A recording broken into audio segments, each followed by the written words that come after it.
ngayon ang isang kumprontasyon ng isang mister sa asawa niyang OFW na umuwi sa Pilipinas matapos mabisto ang tinatagong sikreto ng kanyang misis. Nalaman kasi ng mister na matagal na ang kanyang misis sa Pilipinas bago umuwi sa kanilang bahay. Niloloko mo ba ako? November 15 ka pa pala nakauwi sa Pilipinas, tapos ngayon ka lang uuwi dito sa bahay. Nasa ka sa lahat ng araw na yon. Ano ha? Anong pinaggagawa mo habang nandito ka na pala? Sagutin mo ako, huwag mo akong gawing tanga! Hindi ka muna para sa mga bata. Kaya sa mga may asawang OFW, i-check nyo ang ticket ng inyong asawa kung tugma ba sa ticket ang sinasabi niyang petsa ng kanyang pag-uwi sa Pilipinas para mabisto nyo kaagad kung nagloko ba. Gaya na lamang din itong isang OFW na hindi umuwi kaagad sa pamilya. Ayun kinarma. Dahil inuuna pa ang jowa na nakilala sa Facebook.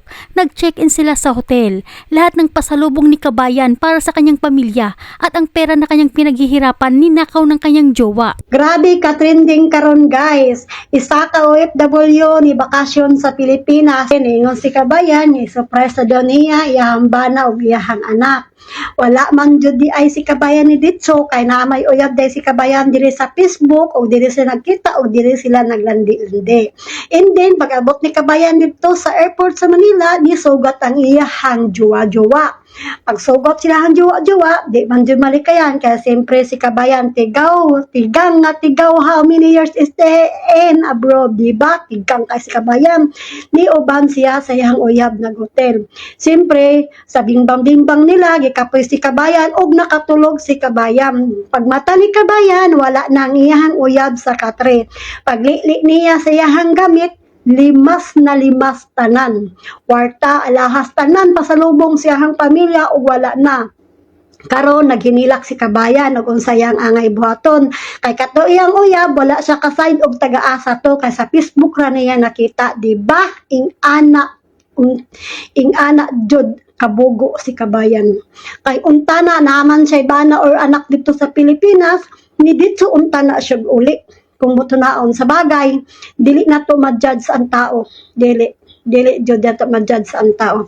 Mananggingon kapwa OFW, listen, learn jud na. Listen, learn jud sa tanan, no? Kay pa sa naking kabayan, limas tanan iyang kwarta. Tanan niya alahas, wala. Mojud na isa pa kinalisod karon narabay uban diri sa Facebook. Pagsabot nila nga OFW, tawagan ka, amiguhon ka, ako diri kadaghan kay diri asig message wa jud ko ganay ipang-restrict nako. Total nako sa imong tuyo. Wala lang, tigbarkada lang ko. Way na istorya restrict. Di ko ganahan kay ngano. Sa panahon karon daghan na kay scammer. Daghan na kay na scam nga mga OFW kwarta. Ambot na lang karon, ambot og nakauli baka to si kabayan. Dili pud siya luoy. Gaba niya, luoy ang iyang pamilya sa Pilipinas. Imbes kay na siya pasalubong, na siya kwarta, uli siya ang mga pamilya, og ang gidala niya sa iyang pamilya, problema.